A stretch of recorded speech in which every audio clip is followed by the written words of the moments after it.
Senate Bill 672. Imagine this. Imagine a hospital loses power during a storm or gets hit with a cyber attack.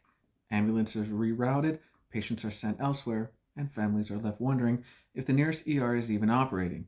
Now imagine the hospital has a plan for this, but you are not allowed to see it, and no one can confirm they followed it.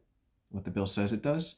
Senate Bill 672 says it is about emergency preparedness. It requires hospitals with emergency rooms to send the state a short summary explaining how they would divert patients during a cyber attack or power outage. What it actually does? This means hospitals can file a plan with the state that the public will never see, while the state collects the paperwork without enforcing it.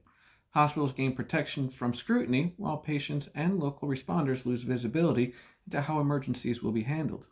Who benefits? Hospitals and hospital systems, industry groups like the Texas Hospital Association, state health officials who receive information without public oversight. Who pays the price?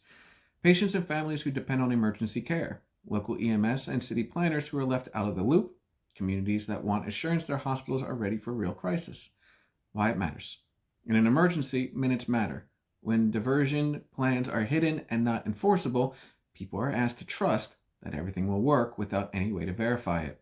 When plans stay secret, accountability disappears and the risk gets pushed onto patients, first responders, and families who have no backup option. Questions to ask your lawmakers. If hospitals are not required to follow the plans they submit, how does this law actually improve patient safety? Why keep diversion plans completely confidential instead of sharing basic readiness information with local emergency responders? Would you support adding oversight or review requirement to make sure these plans are meaningful and up to date?